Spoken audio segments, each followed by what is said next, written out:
you've committed an act of defiance.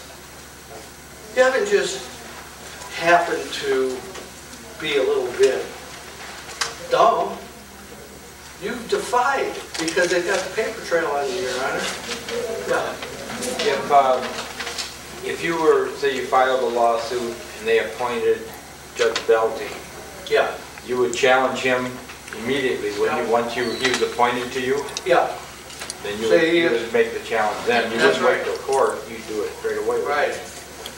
Yeah, we would. Now, what in practice has happened in all our lawsuits is once a judge has had all this controversy, he doesn't want to deal with us again. So the next lawsuit we file, it goes to another judge. They ran out of judges, though. They really did. They have no more sitting judges in Western District. Yeah. So is there a record on that then? Yes. Or would that be something that... Yeah, we put it to Congress. We've got our own court cases, our records. We have the whole paper trail. It's in the record. If you wanted to challenge Bell's authority to act as a sitting judge, you could reference our court cases and ask us to be witnesses to that fact, and we could come in and say, certainly, this is what's going on. And then you can ask ask the judge to explain that if he violated his oath of office in these other cases, does that not say that he has made an act of defiance against the laws and the Constitution of the United States? And therefore, does not the judge,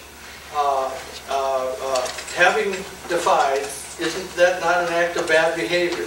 Does that remove him automatically? But that would be a charge, not, he wouldn't have been found guilty on those charges. So can you actually use those?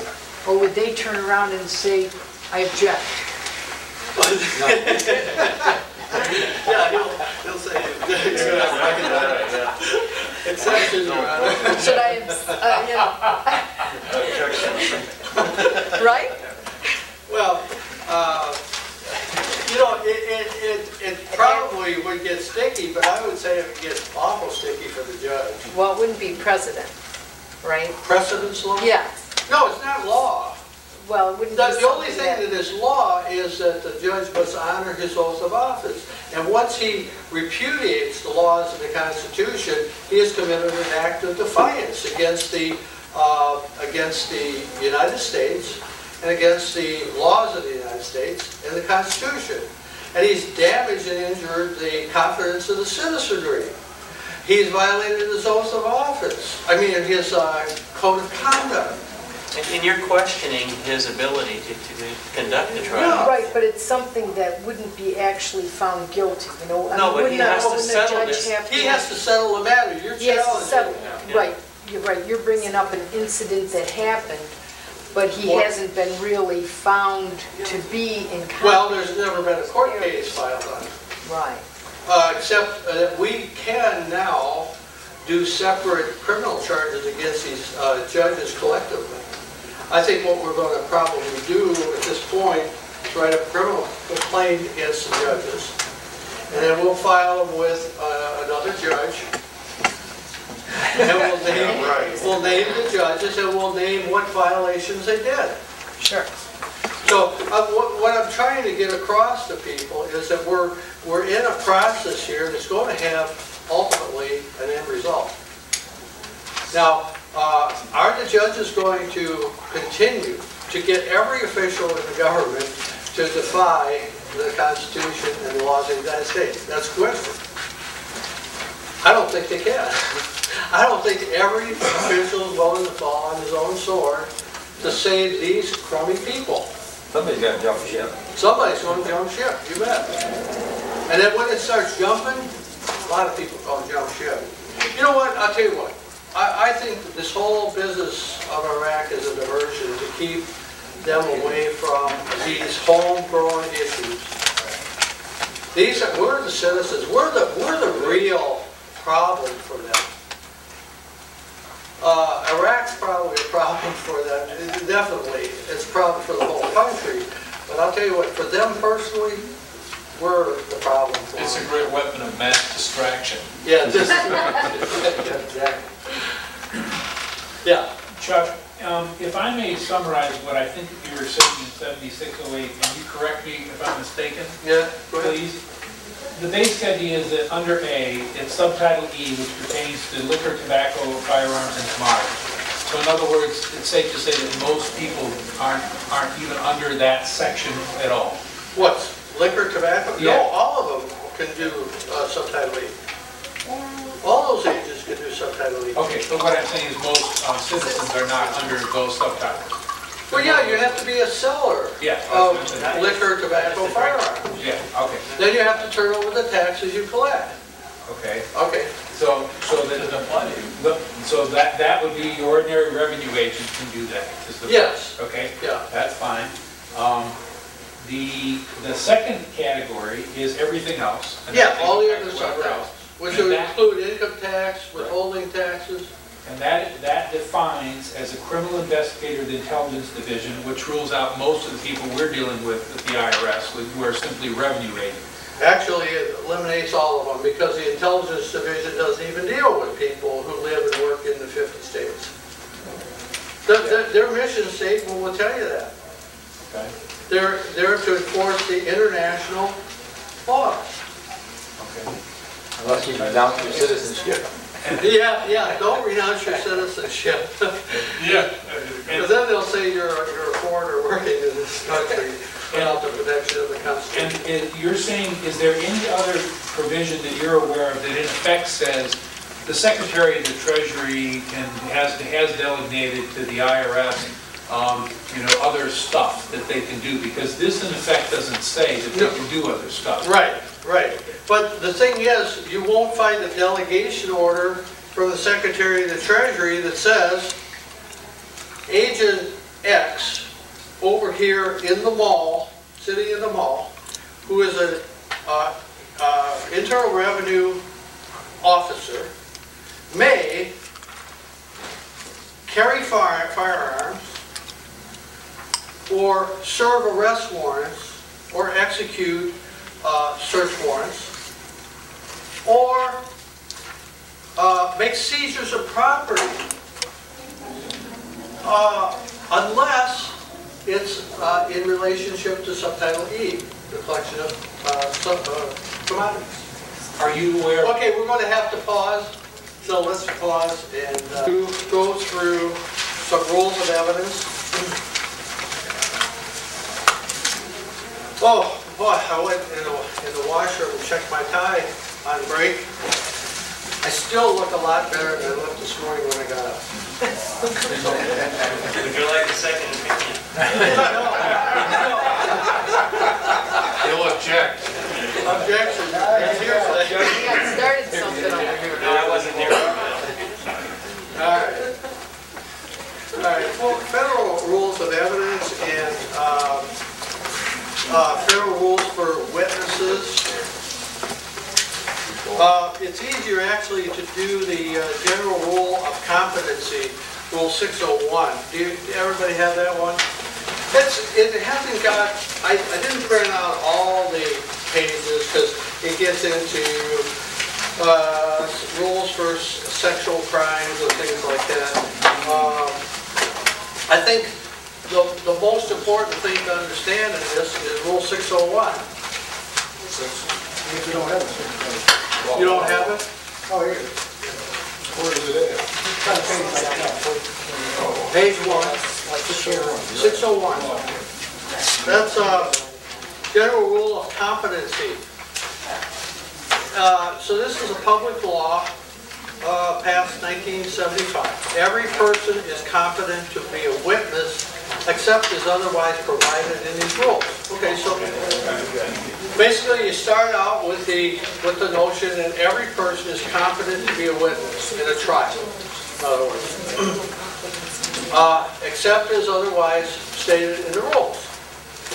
Now, as you go through this, they've actually made the rules more lenient as far as witnesses go in recent years. They had some more restrictions back on, things like mental capacity and things like that. And probably some might have been in states, some of the states in the past had different rules. It says, however, in civil actions and proceedings with respect to an element of a claim or defense as to which state law supplies the rule of decision, the competency of a witness shall be determined in accordance with state law. So that's all right. See, they're maintaining the distinction there between federal law and state law. They always do this. People, remember some years ago, people were arguing about states' rights and how the federal government was intruding on the states' rights and laws and independence. Well, actually, when you look at the Supreme Court rulings, the Supreme Court always takes that into consideration. The only time, in fact, I'm thinking that maybe that ruling they did on the Connecticut thing about private property, I'll bet you there's a catch in that whole thing, business. I'll almost blow it back. Because there might be a regulation for something missing there, or a statute, because it has to be a law, as we know. But I'll tell you, these people act so deceitfully, and the dumb public doesn't know it. I remember about 2 or 3 months ago, they came out on TV, the nightly news, all the talking heads, and they said that the president has laid down new work rules. Well, can the president lay down new work rules for private companies? No. There's no constitutional authority for that. Rules are not laws. It's only laws that apply to the public, not public policy. Public policy and rules laid down by the president do not impose a duty on the citizen. And they know it. But our lawyers don't know it. They haven't figured it out yet. I did read an article by a lawyer saying rules are not laws. Okay, he wrote a whole article on that. And he was right on that. But he's one of the very few that even brought up the subject. So the work rules that President Bush promulgated was for federal employees and federal officers. It wasn't for private companies. And here all these unions were screaming and protesting and everything. That didn't even apply to them. Maybe they'll get an attorney someday. Think unions can afford an attorney someday? It's like the attorneys for some of these companies. Some of these guys are like a box of rocks. We won't mention any names. It goes on to say proposed rules. This general groundbreaking clearing eliminates all grounds of incompetency not specifically recognized in the succeeding rules of this article. So in other words, it eliminates all those impediments to being a witness, except for those things that are specifically mentioned. Included among the grounds thus abolished are religious belief, conviction of a crime. So you can't be excluded as a witness because you've been convicted of a crime. Connection with the litigation as a party or interested person or spouse of a party or interested person. So you cannot be excluded as a witness. So supposing, now we've established our public interest groups. Now we're an interested person in all these cases, these tax cases. Now we can enter into these tax cases. And there it says, interested persons. We cannot be barred. With the exception of the so-called Dead Man's Act, American jurisdiction generally have ceased to recognize these grounds. So in other words, American jurisdictions have generally ceased recognizing these grounds for excluding a witness. You can tell the judge that. If you want to be a witness, or I want to be a witness, or you want to have me as a witness, you cite this to the judge. I'm an interested party. You belong to our organization. It's in the interest of the commonwealth, the common good, that the laws be applied properly, that the Supreme Court rulings be made known to the court. No mental or moral qualifications for testifying as a witness are specified, so they can't exclude you on that basis. Standards of mental capacity have proved elusive in actual application. That figures, because, you know, people range all the way from down here to up here. A leading commentator observes that few witnesses are disqualified on that ground. A witness wholly without capacity is difficult to imagine. So in other words, even a very simple person who, you know, he can testify as to what he saw or, you know, what he said or things in a trial. The question is one particularly suited to the jury as one of weight and credibility. So in other words, suited to a jury, for that jury to weight the credibility of the witness. Leave that up to the jury. It's not for the judge to decide or exclude the witness. Subject to judicial authority to review the sufficiency of the evidence. Well, sufficiency of the evidence, okay. Supposing I want to testify as to the Supreme Court ruling. I think that there's a lot of weight there to what the law actually says, what the 16th Amendment says. And since all of our lawyers seem to be incompetent to even bring up the subject in court, and haven't done the research, I guess I'm the resident expert. And I'll challenge attorneys if they want to argue that point with me. I know what Senator Levin has been sending out to some of our membership. He sends out this canned sophomore little spiel that some sophomore in college wrote about the 16th Amendment and the taxing clauses. And the sophomore in college never made a distinction between a tax on the privilege of incorporation measured by its income or the tax on the income of an individual citizen. And he never brought that up. He never made that distinction. He says all income taxes are the same thing. Well, that's a lie. And we know it because the court says so. So, Levin and these guys know what they're doing wrong. We've given them the stuff to read. And now we're going to hold their feet to the fire. Either they're going to uphold the laws, and we'll give them notice, and we'll give them a demand, time period, time to answer. And if they're going to be willing to sit down and discuss the matter, that's fine. But none of this sophomoric stuff that they send out.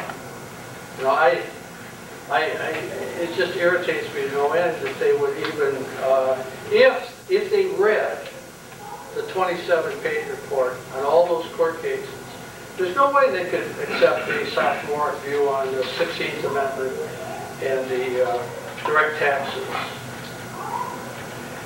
So what we'll do, I think, here's what I'm going to be focusing on the next week or two.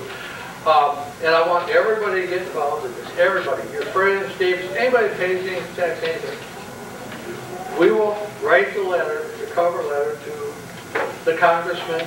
We'll address it to George Bush and all the Congress, the Senate, the Secretary of the Treasury, Snow, and we'll have all them included in this notice that the IRS is misapplying the laws, and we'll include the brief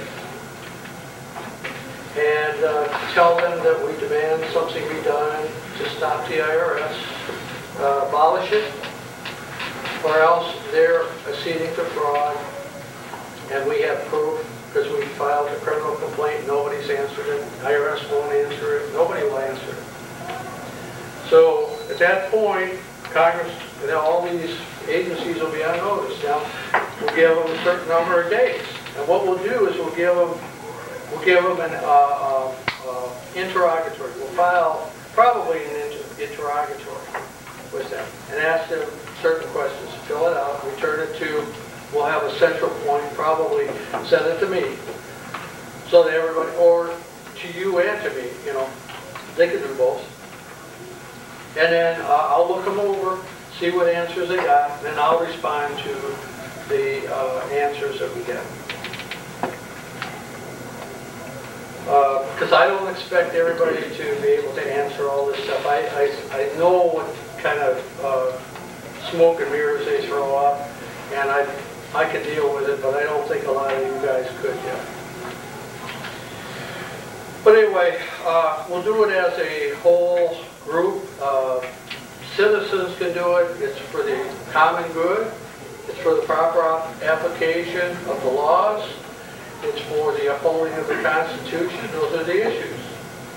And the IRS is criminally involved in defrauding the American public. And they've become more and more criminal in the past few years. So we want that abolished, period. Yeah. When we write our letter, would we mention that we're a member, or should we? Yeah. Okay. You can do it as a personal letter, or you can do it as a member of the lawman. Bill would probably do it like the chairman of the Michigan committee. The people on the committee could probably do it as a committee member. But other than that, you would do it as a personal letter, or as a member of the lawman. Yeah. Well, they know we're out here. They know. In fact, one of the government officials referred to us as a militant group. Well, I consider that a compliment. Because we are militant. Hey, when I was a kid growing up, we were taught that the church militant is supposed to stand up for what's right. So if somebody's going to tell me that I'm a militant person, and I'm standing up for what's right, hey, that's a compliment. You can't get a higher compliment. You can define yourself by your enemies. Our enemies are pretty crummy people. So, anyway, that's kind of the direction we're going to go. And because, we can fight all these individual little battles day after month after month, but eventually you have to culminate it all. It has to come to a point, to a head. And we have to confront them officially. Yeah, Bill. Well, I was just looking at these notes of advisory committee on proposed rules, and this is dealing with what we're talking about right now. And they got down to the bottom here where they're mentioning the voir dire. Now, where is that? That's on page 1, and it's in the 1, 2, 3, third. Is that Rule 601 where it says? Yes. Okay, and it's on page 1. Page 1, and it's in that fourth paragraph. Okay. Okay, go down to number 2 and then start reading from there. Okay, 2, it says Wigmore standards of moral qualifications in practice consist essentially of evaluating a person's truthfulness in terms of his own answers about it. Their principal utility is in affording an opportunity on voir dire examination to impress upon the witness his moral duty. So in other words, if you're going to be a witness, they might question you as to impress upon you your moral duty to testify correctly. And the thing I want to comment on is voir dire is actually something that's a part of a trial that you'll take part in. And that's a portion in the trial where you'll get to look at their evidence, they look at your evidence. You'll be able to, have questions and on what they want to use, or if they want to introduce certain witnesses, you'll tell them who you want as a witness and what you're going to put in the trial. And so it's a procedural part, the voir dire. Yeah. And guess what this is? Oh, you am cheap. See, my man there, he's way ahead of me. But voir dire, French, to say truly. Okay, questioning a prospective jurors for possible sources of bias or for other information relevant to jury selection. Okay, preliminary questioning of a trial witness, usually outside the presence of the jury, which is fine, to determine the competency to testify, admissibility of proposed testimony, and qualification as an expert, and the like. So you can demand why they don't want to admit Yeah. a particular witness. You can demand to know, well, Right. what's your objection to my witness here? On That's what right. It ground? has to be one of those things. And voir dire is the place in the trial where you're able to take care of that matter. Yeah. I was in a voir dire situation, so that's why I brought that up, because you'll have to know that you'll get to that place when When do you get to the voir dire? before the actual jury is brought out. It's Okay. before the trial And this is actually begins. when the trial starts? Before the trial starts. Okay, so Jury selection. during jury selection, or? Let's see, did we do that before jury selection? It may be before or after jury selection, I'm not sure, but before the trial's actually officially underway, voir dire happens, it takes place. I think it's part of jury selection, because you have. Okay, but then you gotta do your witnesses at the same Yes. time. Right. Well, you submit your list of witnesses, they'll have theirs. If they have objections to your witness and they That's right. don't bring that up at the voir dire, they can't challenge it then. Yeah. You could go back and say, look, Your Honor, they had a chance to challenge my witnesses in voir dire, and they didn't do it. Now, also, when you submit your list of witnesses, you have to submit what they're going to testify to, what matters. Like, for instance, if I were going to be a witness, I would be testifying to the Supreme Court rulings and the research on those Supreme Court rulings and how it applies to the 16th Amendment and the taxing authorities through the history looking at the Supreme Court rulings. So that's what you would have to say before trial, and then they could question me on those things. They could say, are you confident, Mr. Conces? You know, do you know what, have you read these cases yourself? I said, well, evidently, I'm the only one that's read them. There you go. Also, if they objected, you can say, well, Your Honor, according to Canon 2A and your code of conduct, you're supposed to admit and decisional law, which is nothing more than Supreme Court cases that have been ruled on regarding the matters that I want to say Mr. Conscience, for example, to testify to. Yeah. So they can't tell you, we can't bring that in because their code of conduct says that they will bring it in, they will consider The it. code of conduct. So you need to have that code of conduct on the judge always in front of And you. it's Just, two-way. what's it, 3 pages? It's small, it's like, Yeah. maybe 5, 6 at the most. Yeah. So, okay, and then you want to be able to show this law to the judge about competency of witnesses. So the witness has to specifically, has to be barred by one of the rules. It can't be the judge doesn't like the look of the witness, or the judge doesn't like the witness. Yeah. Is it against the code of conduct of a judge at a final statement to say he believes one witness is more credible than another? Well, no, he could say that, but what is the basis for that? You ask With him. no basis that Okay, but then you says, have to ask him what the basis was for that statement. he just said he felt. No, well, yeah, okay, explain why he felt. See, we gotta get away from the feeling stuff. That's hearsay. Well, no, it's unspecified feelings. Judge said. I felt that it was prejudiced.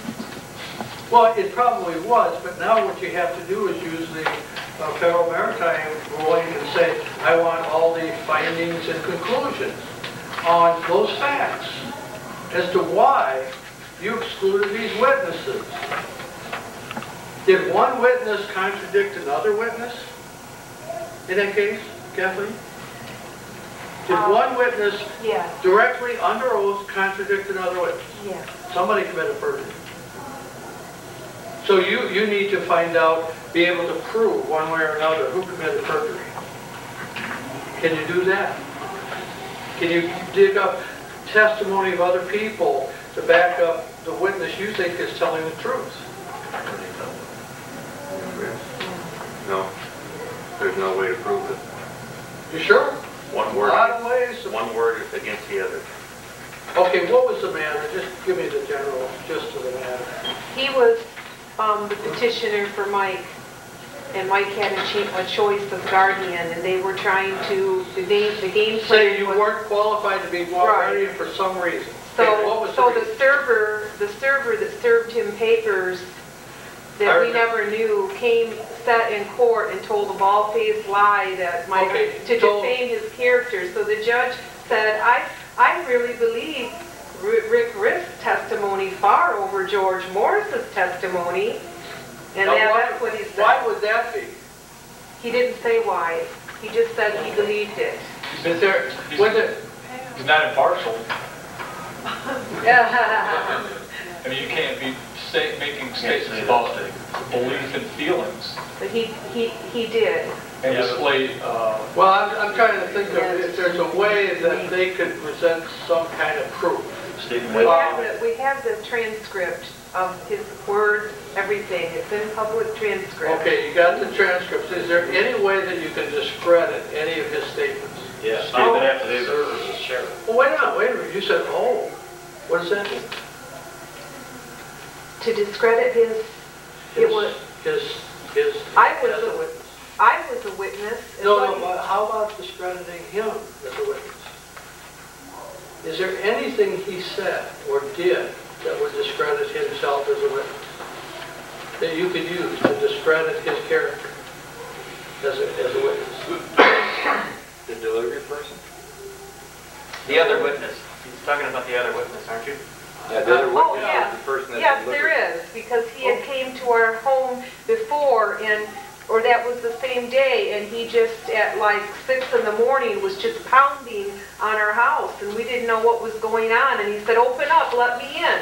And then, we didn't know what was going That's on. kind of So then we bizarre behavior. Yeah, isn't and it? then he went to our back door, and we were in a dead sleep, we didn't know what was going on. Hey, So it's that not was even reasonable. discredit of character. Kathleen, it's not even reasonable to go to somebody's house and pound on the No. door at 6 in the morning. Well, that Even would your be- neighbor wouldn't do that. Yeah, your neighbor wouldn't. Right, well, that's how we could discredit.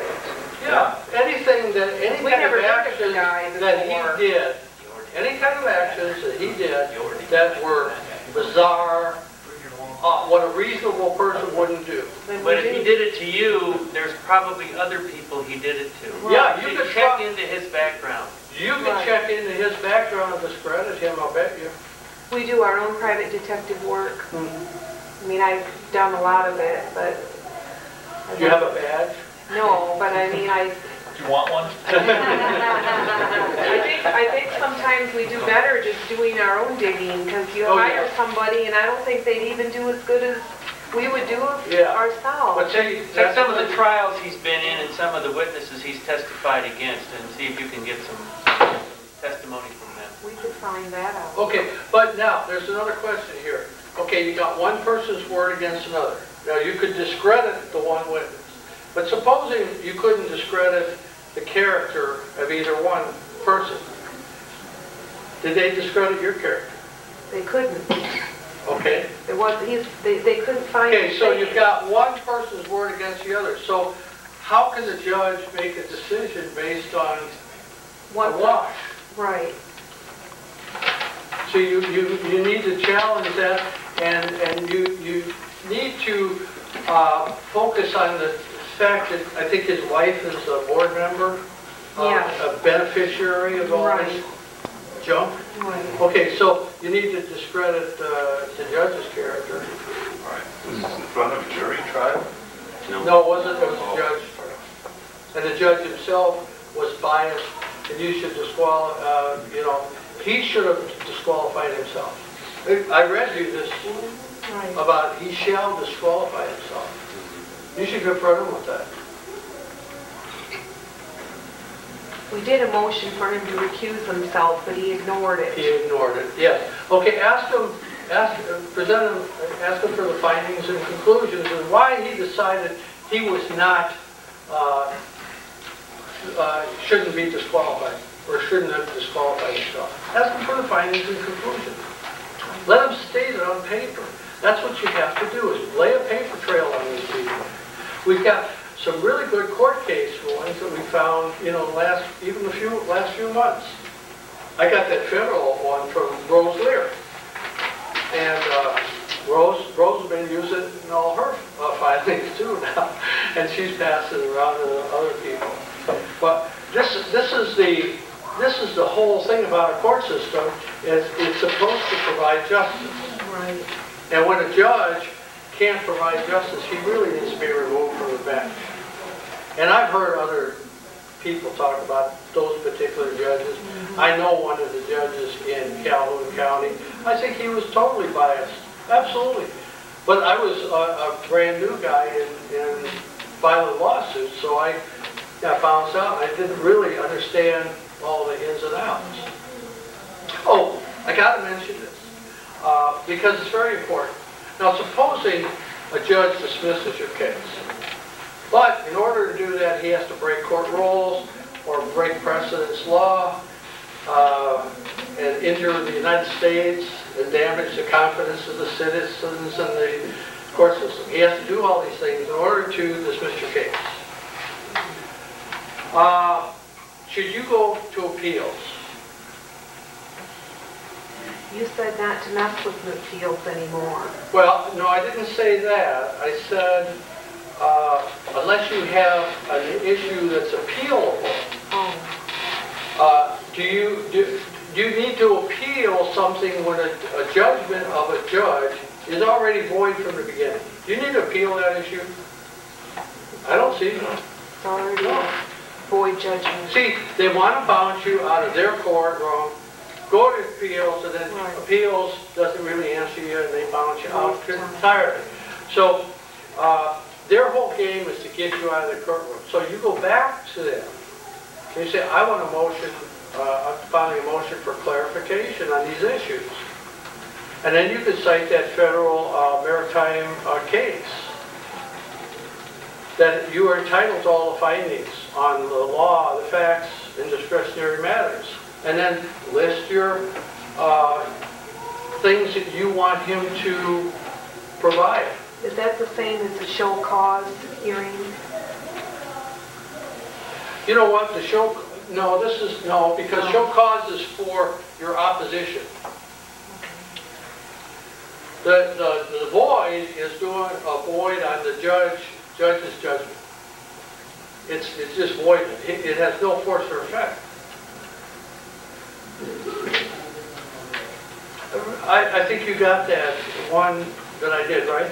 And in there it says, one of the precedence law says that the judgment had no force or effect from the beginning. It never existed. The judgment never existed. The $15,000 fine on this woman in Georgia, it never existed. It was just a bogus thing. So the hearing should be washed out as bogus. Yeah. The whole thing should be voided. Because for one reason, the judge and his wife was on the board of an institution that is a beneficiary of his ruling. Wow. Wow. Yeah, this is how corrupt it is. But see, we've let them get away with this stuff. And now it takes a long time to get these judges back in line. Well, I read you the court ruling from the Supreme Court. It says, we do this to correct the lower courts and the appeals courts. The appeals courts are no better than the lower courts. And the Supreme Court recognizes that these courts are really out in left field. So we use these precedence laws against the judges. Richard Courtsworth has a whole list of rulings that say what must be done before a judge can issue a summary judgment against you and dismiss your case. He has a whole list of things he has to go meet, standards. And one of the precedence laws, and the judges cite it all the time when they're answering before they dismiss, say the plaintiff's case must be accepted as true until it's shown that it doesn't have any merit. They'll cite that, and then they'll go ahead and ignore the ruling. And then blow smoke and mirrors and then say, oh, therefore, I dismiss this case. I mean, well, has any of my paragraphs been proven untrue? See, everything in your case stands until it's proven to not be true. If you swear, George, if you make an affidavit on swearing to penalty of perjury and such is true, and this statement by this guy was false, and you can testify to that, tell him to file an affidavit too. So your affidavit overrules his statements that do not have the weight of the penalty of perjury on them. An affidavit outranks statements by lawyers, anybody. That's why we went and got the affidavit from the witness in that accident. And she wrote it down. She said, yes, I'll testify. That officer lied. He never said that to me, or I never said that to him. The officer said that this woman said certain things. And she said, I never said those things. We asked her, would you be willing to swear to that? Yeah. So we brought her an affidavit, filled it out, signed it. Bingo. Now we got Judge McKee on the hook. Because She said she'd go to court. She said, I'll say that on the stand. yeah. And I presented that to Judge David W. McKee as evidence that there was fraud perpetrated on the court at the time that the trial was brought. And Judge McKee doesn't want to deal with that because now he knows that he has stepped in big time. Yeah. But that doesn't go away just because he was elevated, his act as a trial judge in the district level still stays there. Those facts are still there, and I can come at him, and we'll, it's not over. No. He hasn't gotten away with anything. He's not going to get away with it. Which brings me back to my point that I'm trying to impress on you. Before you jump out of this court and get bumped out, you go back to him. You say, well, I need answers to these so I know what to appeal. Are you going to rule that this law doesn't say what I think it says? Are you ruling that? Are you going to explain to me the facts or why you ignored the facts that I presented to this court? Why did you do that, Your Honor?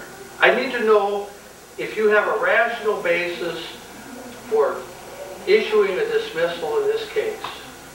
Because the facts show this, and this, and I presented them to you, and you made your ruling based on false statements of the opposition. That's exactly what I told Alan Carmody. So you made a judgment, Your Honor. Yes, you did.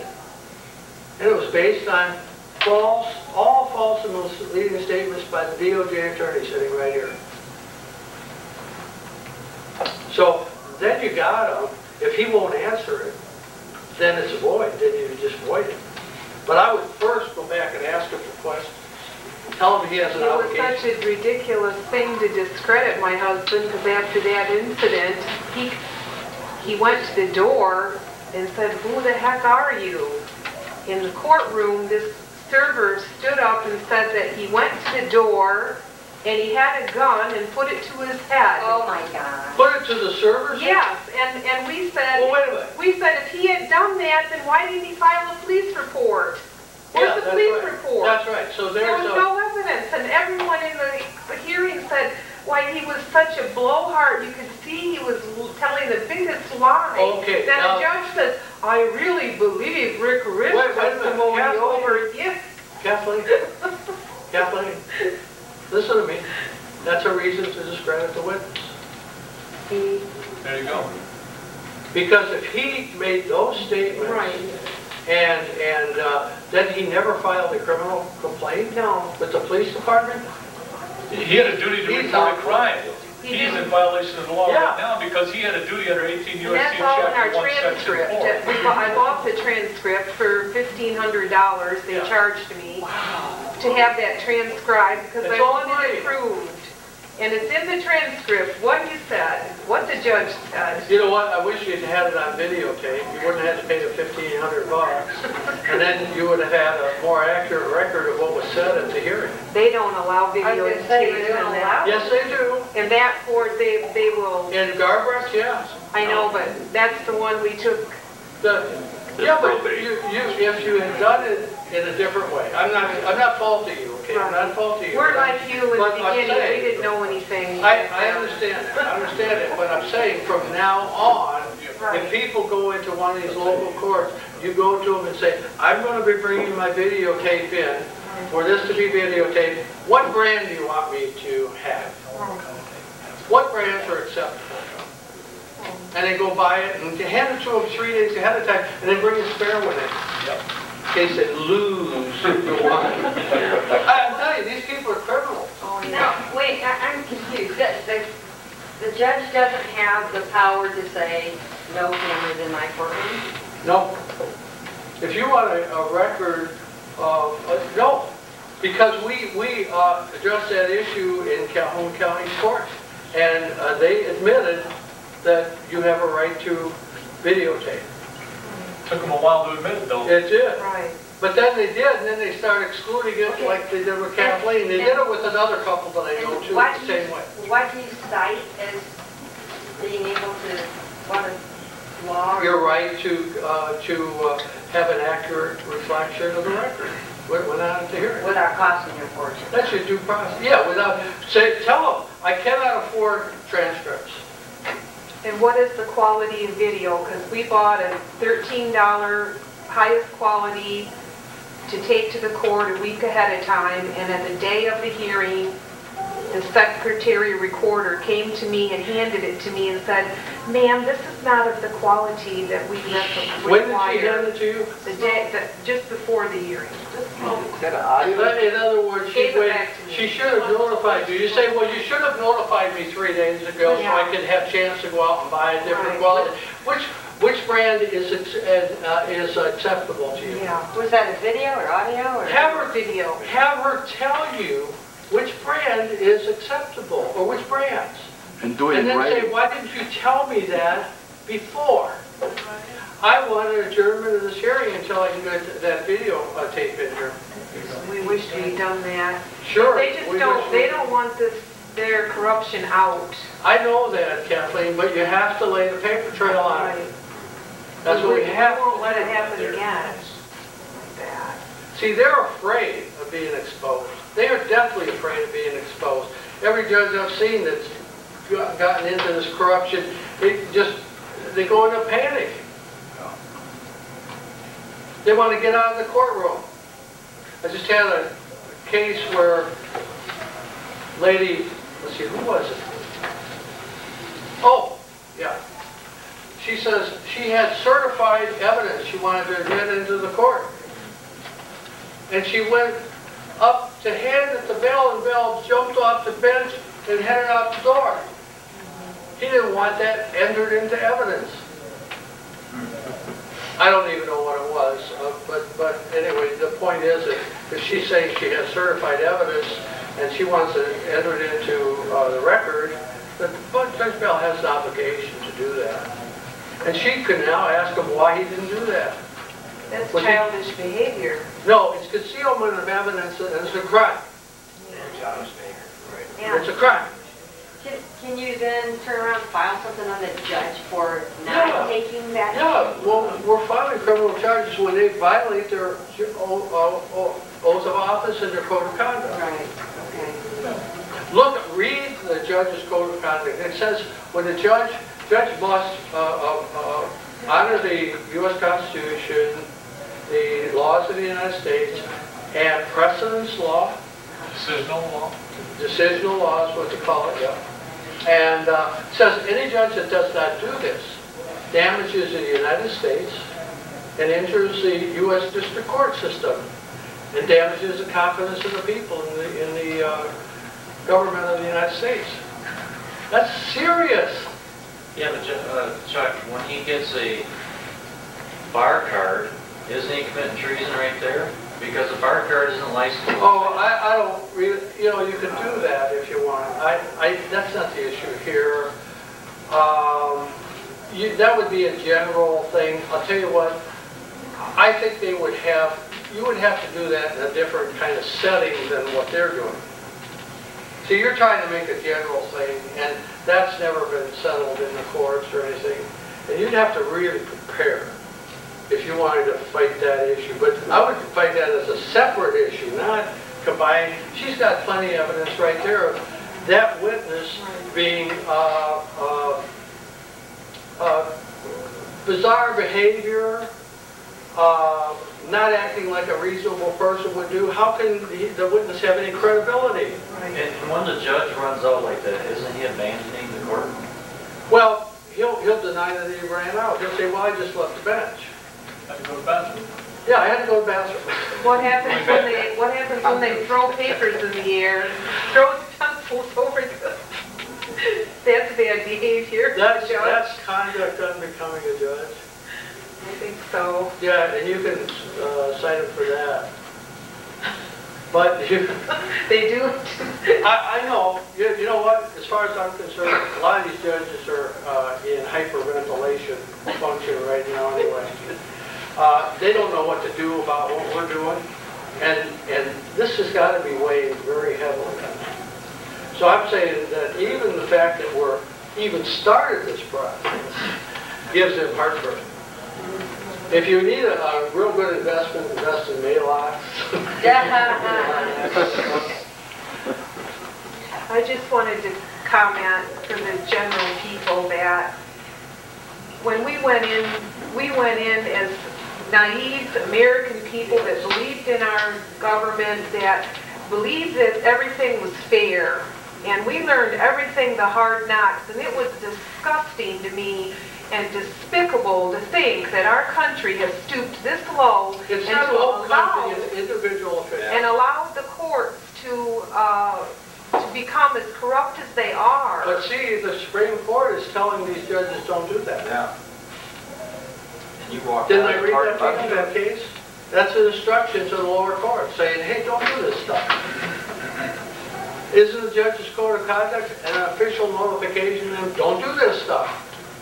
Isn't he supposed to avoid even the appearance of impartiality? Right. See, we're only going to correct it by not accusing the whole country or the whole government. The government's good. We need to focus in on those individual corrupt judges and officials that won't abide by their oaths and their code of conduct. It is a good feeling to have the boomerang, though.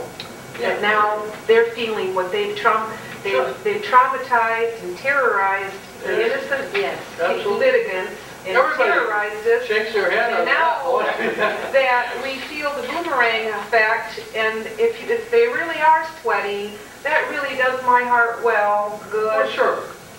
Well, I'll tell you After what. all the terrorizing they've done to I'll tell you what, us and so many other Kathleen, people. I'll tell you what happened years ago before I got into this and really started learning this. I had to learn to control my temper. And you know what?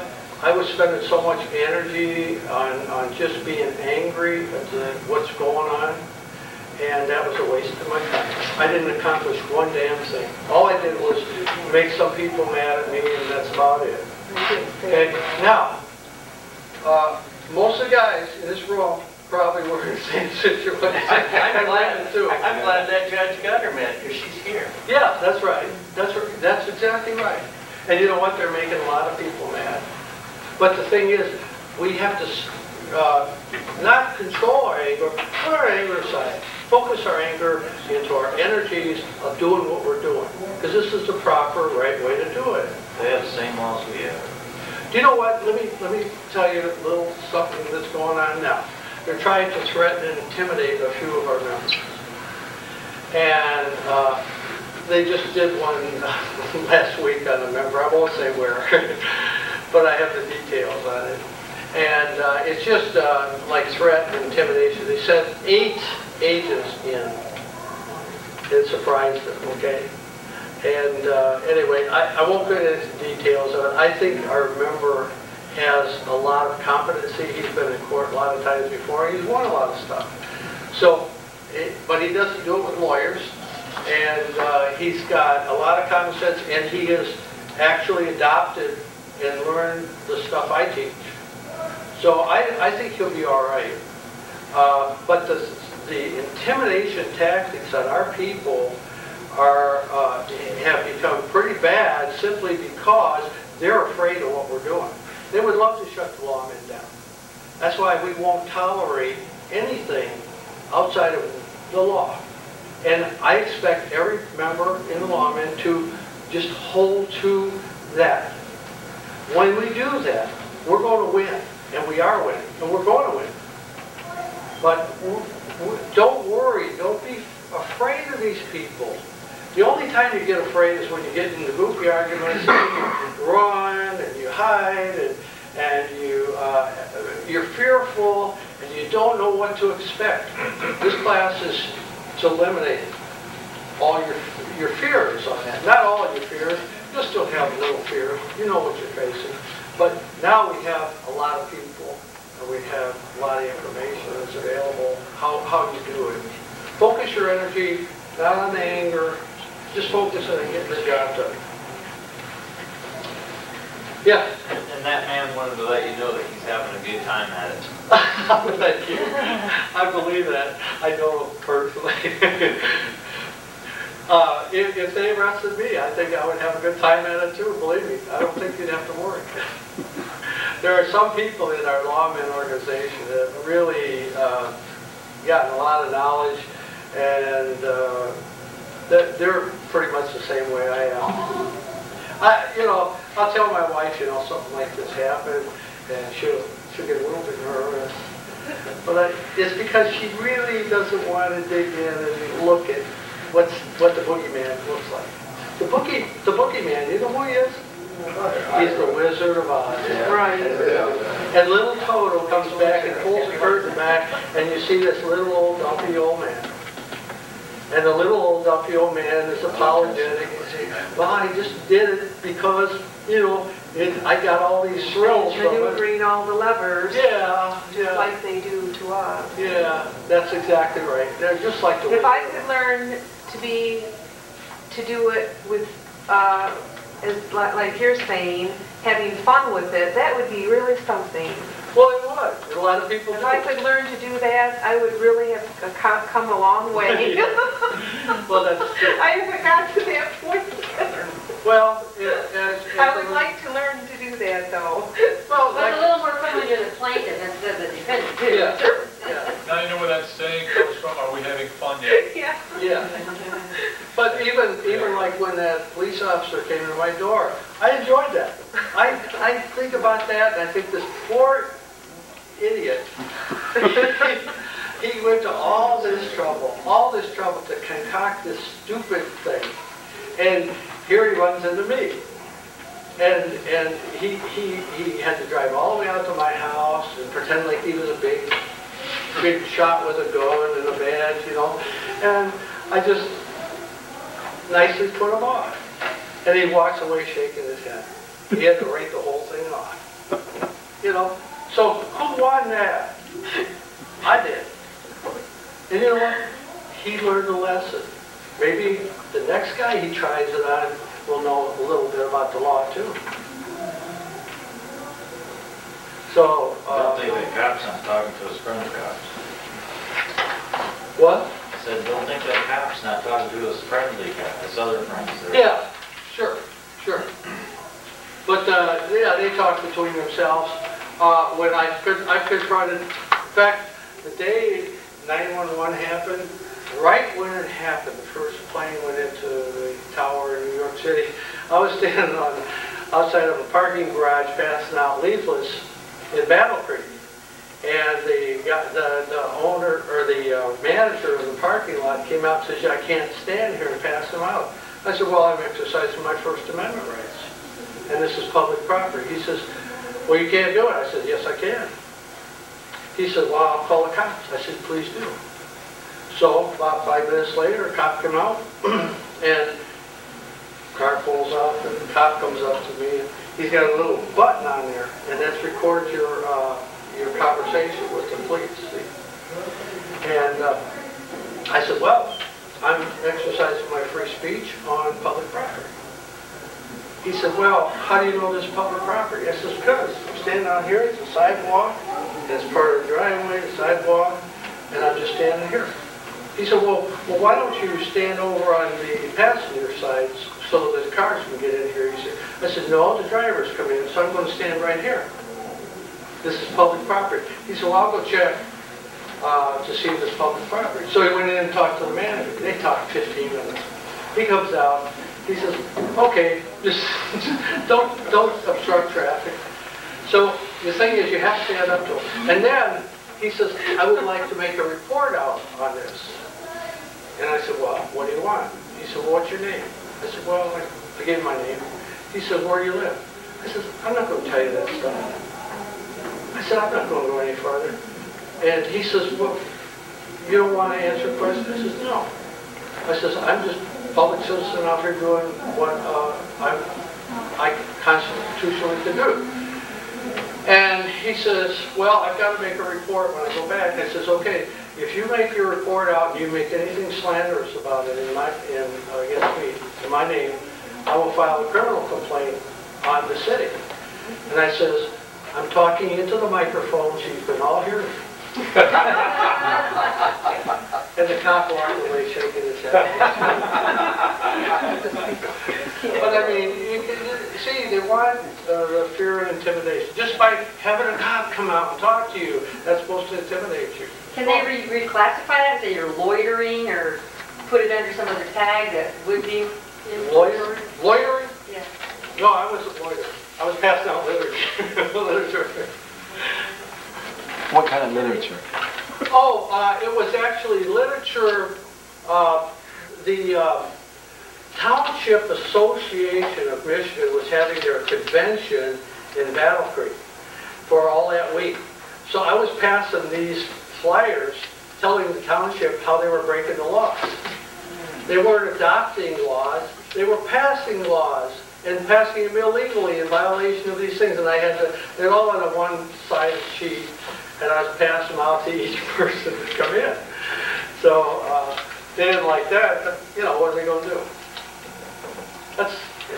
This is still a free country. I mean, it looks pretty crummy sometimes, but believe me, if you know what you're doing, it's a free country.